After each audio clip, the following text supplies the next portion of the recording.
What is up, everybody? Good morning. Hold on. Click the wrong thing. There I am.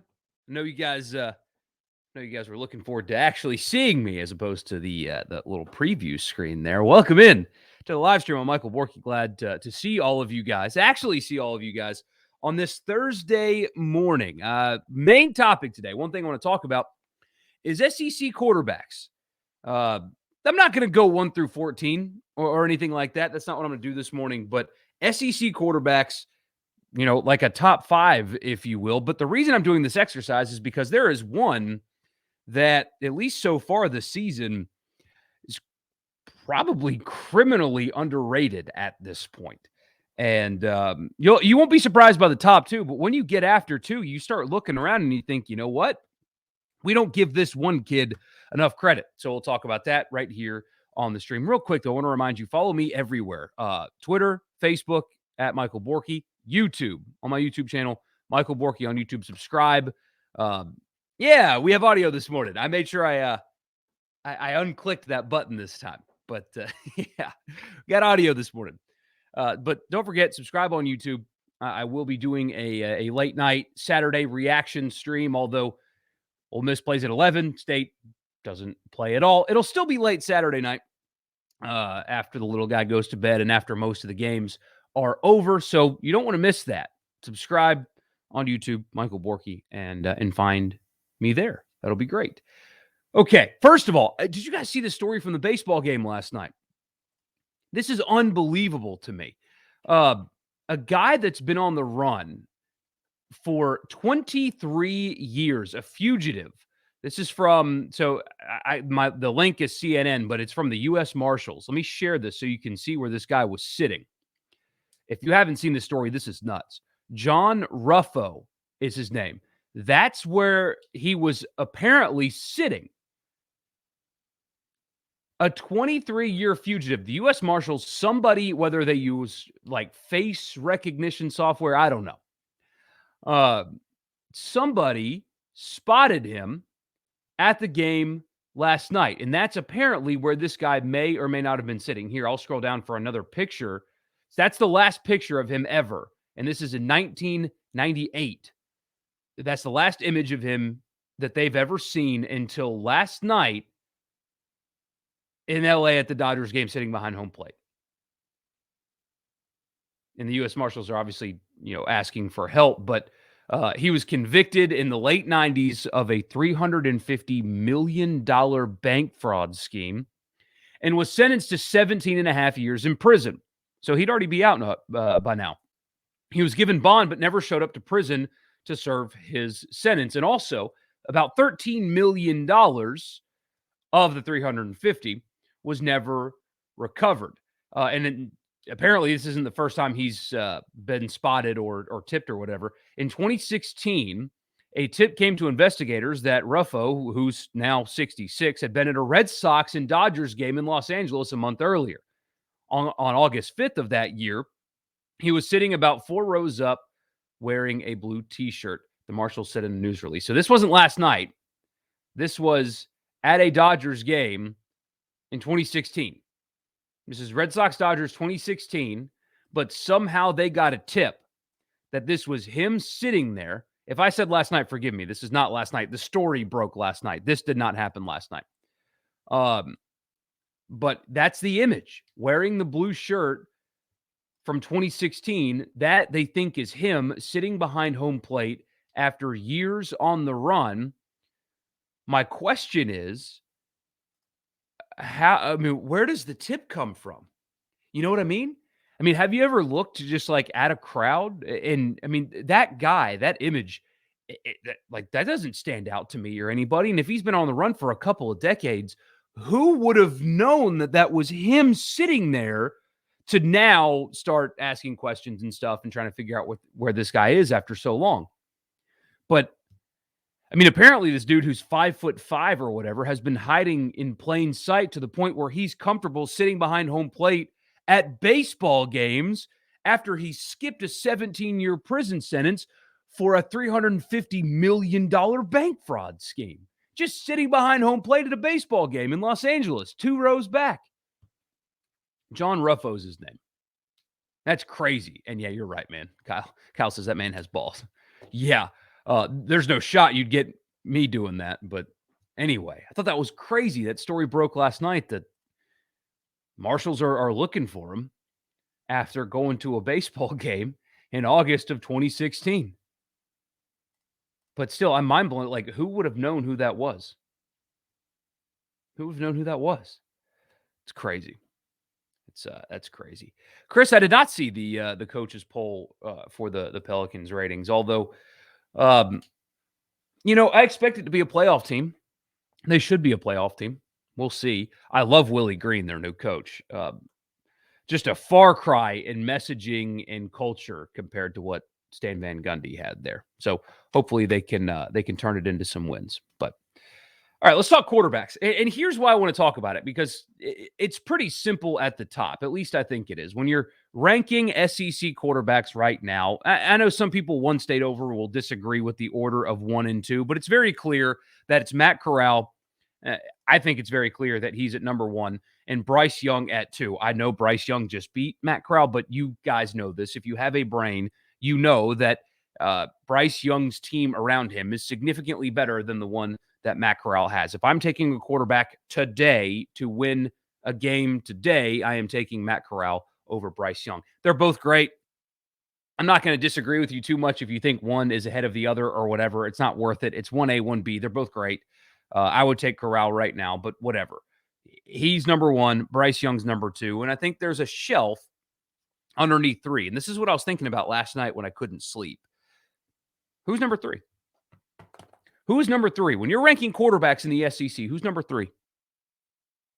Because there's no real clear answer, and you would probably get different answers based on fan base. I'm sure LSU fans would say Max Johnson is 3. I'm sure Kentucky fans would say Will Levis is 3, but that's no shot at all. But they would say it. Auburn fans would say Bo Nix. Arkansas fans would say KJ Jefferson, and on and on and on and on. But when you're looking at it objectively, when you are looking at who right now is the 3rd best quarterback in the SEC, not the 3rd most talented quarterback in the SEC, you got to separate talent from what they're doing, their production. Who's number 3? Because it's not Bo Nix to me. KJ Jefferson is too inconsistent to be there. He's got big playability. He can run. He's been beat up a little bit. He's a physical guy, but not consistent enough at all. At times, he throws a stunning deep ball, and they have explosive plays in that offense, but it's not consistent enough. Hendon Hooker, I think by the end of the season, can probably take this spot. I think he was the fact that he wasn't starting is still kind of shocking to me. Why Joe Milton was able to win that job, or how he was able to win that job. I would have some questions if I were a Tennessee fan about coaching judgment. It's not JT Daniels. He's only thrown 71 passes this year. Is it Will Rogers? Is it Will Rogers? And I have been critical of the offense. It's not explosive enough. But here are the numbers. He has 1,862 passing yards. He has obviously thrown it a lot more than everybody else in the SEC. He's thrown 160 passes more than Matt Corral. He has more than double the pass attempts that Matt Corral does, right? So it's skewed a little bit, but still. He's completed 215 of those 284 pass attempts. And yes, I know half of his pass attempts are at or around the line of scrimmage. I know I've been critical of that, but still, listen to these numbers. 215 of 284, a 76% completion percentage, 14 touchdowns, 2 interceptions. 14 touchdowns, 2 interceptions. And completion percentage, he is only behind JT Daniels in the SEC, who, again, has only thrown 71 passes. He's been banged up. As far as regular starters in the SEC, he beats everybody. He's ahead of Bryce Young by 3 percentage points. He's ahead of Matt Corral by 6 percentage points. Now, the kicker, though, is the yards per pass attempt. Matt Corral second in the SEC at 9.7, and Will Rogers is down at 6.5. That's the one area of criticism that I've given most of the season is they don't throw the ball downfield enough. But when you're looking at production, who has a better argument? And for whatever it's worth, QBR has Bryce Young, Hendon Hooker, and Matt Corral 1, 2, 3. Will Rogers is 7th in QBR, and a lot of that is tied to the fact that it's yards per attempt is not very high. That's mostly where that comes from. But who's got a better argument? Who's got a better argument than Rogers at 3?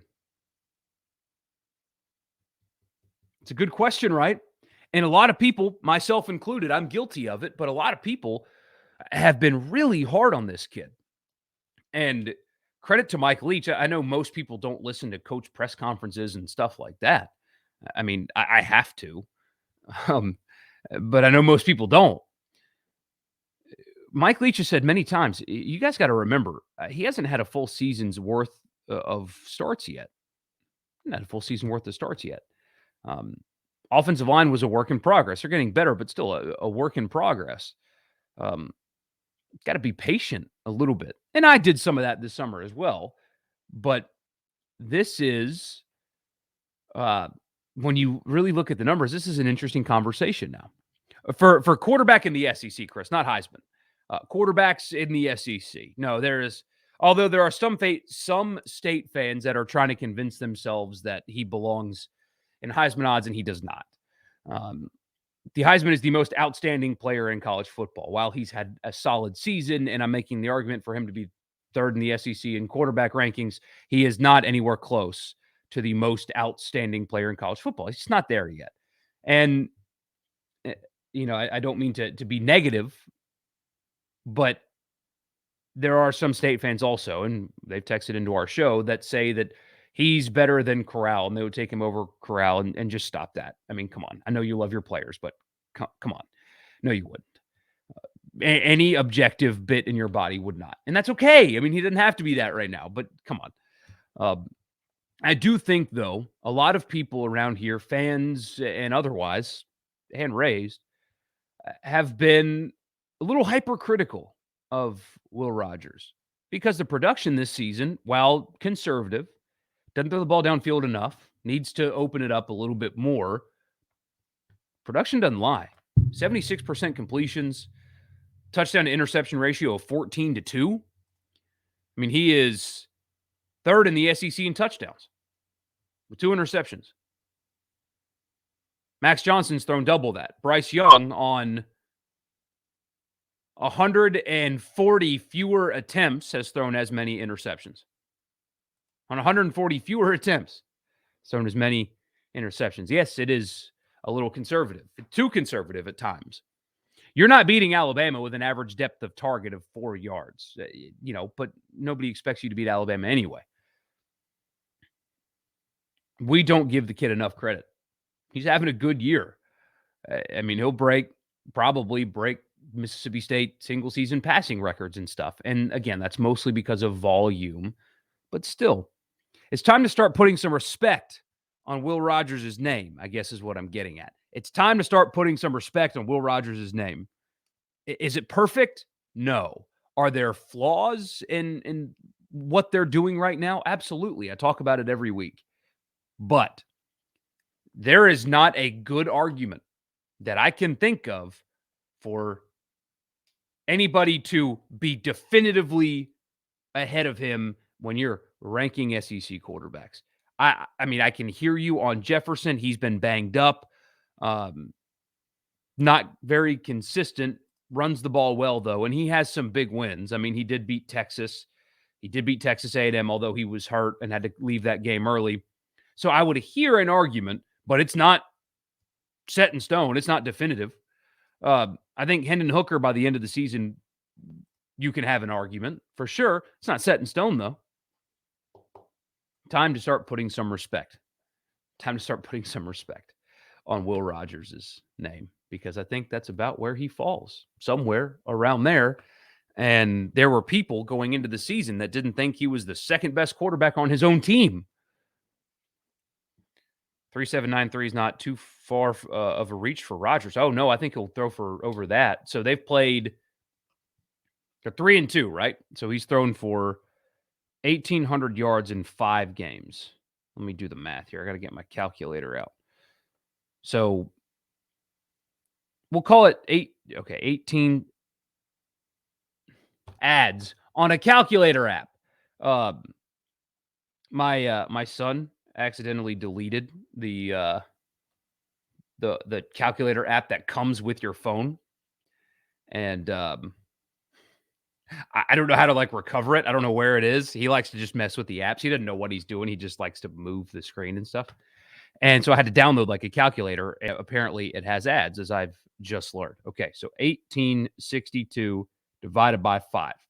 So 372 yards per game times 12. If he keeps this pace up, he will break Dak's record by 700 yards.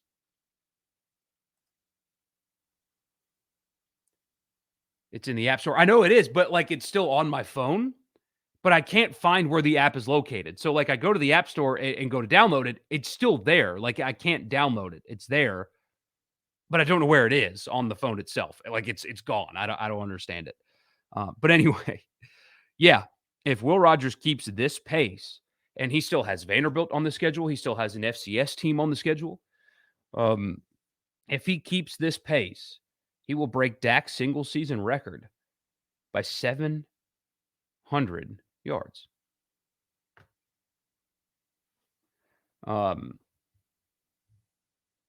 It's pretty remarkable.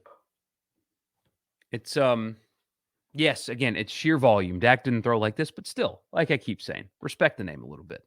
He deserves it. He's having a good year. Can it be better? Sure. Are there areas of criticism in the offense? Absolutely. There are. Absolutely there are. But he's having a good year. Speaking of quarterbacks, we'll do picks and stuff tomorrow and the 2 questions thing and whatnot for Ole Miss and Arkansas and the rest of the games in the SEC. What an interesting game specifically for Matt Corral, talking about quarterbacks, because this is the game that he has been constantly reminded of since it happened a year ago. Understandably so, by the way. I'm not saying that a 6-interception game should just be ignored and blown away, but after that game, it was those turnovers that cost him the game. They should have won in Fayetteville that day. If those 6 interceptions become 3, they win because 2 of them went back for touchdowns. I mean, my gosh. But all summer long, yeah, Corral could be a first-round pick, but that Arkansas game, anytime he went on social media, Arkansas fans were reminding him that he threw 6 interceptions. Everywhere he went at SEC Media Days, hey, Matt, have you improved from that 6-interception game at Arkansas? What happened in Fayetteville when you threw 6 interceptions against Arkansas? Hey, Matt, remember that time? I mean, all summer long, every appearance, he's always constantly been asked about that game. Understandably so. Again, of course. So far, if you're an Ole Miss fan watching, knock on wood, he hasn't thrown one yet. Not one. Hasn't thrown an interception yet this year. I saw, it's going to sound a little silly, going into the Alabama game, I thought Matt Corral was the best draft-eligible quarterback out there. I think that he will be invited to New York for the Heisman ceremony. He won't win because he won't be on a team that wins enough, but I think that he will. He's second in odds still. I think he'll get invited to New York. I am very high on him and his ability and what he'll be at the next level. This is going to sound crazy. I think I talked about this with you guys on Sunday some. After the Alabama game, I felt more confident in that assessment than before the Alabama game. And here's why. He was under duress over 50% of his dropbacks. He was under pressure, real pressure, on more than half of his dropbacks. And what he did, what he could have done was like last year in Fayetteville or in Baton Rouge. It was a frustrating game. His team was not playing well. They were getting beat, 100,000 people, all that. He had no time.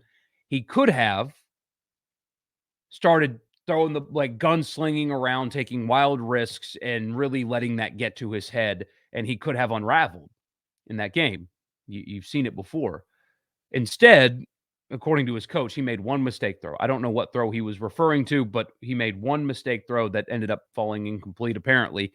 And that was it. Otherwise, he still played within himself. I didn't see him force anything where it didn't belong. Honestly, was really solid. Was really solid in a game where his team and his offensive line was completely physically overmatched and didn't let that get to him. This is another test. It's another test, I think. And obviously, I'm not in his head. I don't know him. I assume, though, that he's looking at this game as revenge, if you will. Because if I were him, I'd be sick of hearing about it. When you make mistakes, you don't like hearing about it constantly, right? This is a huge game for Ole Miss. It's one that if they're going to have the season that people were hoping they would, they need to win. Not going to go must win or anything, but if they're an 8 or a 9 win team, you have to beat Arkansas at home when you're a touchdown favorite. You have to. This Arkansas team. If he continues to play within himself and not make mistakes, all of those things are still true about him. But this is a huge game for that right there, because a lot of people are going to be focused on this particular team, Barry Odom and what he's got for Corral, because this was the team that kind of exposed that last year. How will he respond and step up and all that good stuff? I'm thrilled to see how this happens. I can't wait for this game. Seriously, I cannot wait for this game. I think that Arkansas is going to score. I think Ole Miss is going to score.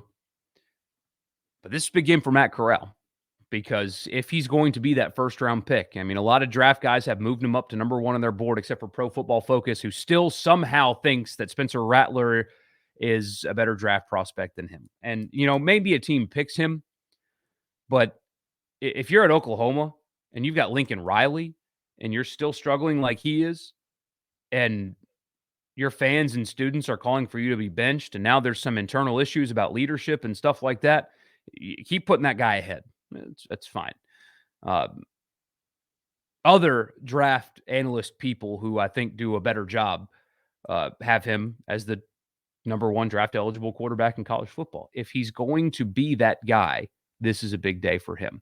If Ole Miss is going to have the season that people think that they were going to have, 8-4, 9-3, something like that, which they're capable of, got to win this game. It's huge, huge game. I can't wait to watch it. Chris, if they go 11-1, any chance for the playoff? I'm going to say no, and here's why. Because I think Alabama and Georgia are going to meet in the SEC championship undefeated. And I don't think either one will drop below that of Ole Miss. And the playoff committee's not putting 3 teams in the college football playoff. So, no, I do not think that will Georgia and Alabama will have to slip up. And then whichever one of those teams has to lose in the SEC championship for that to be a possibility.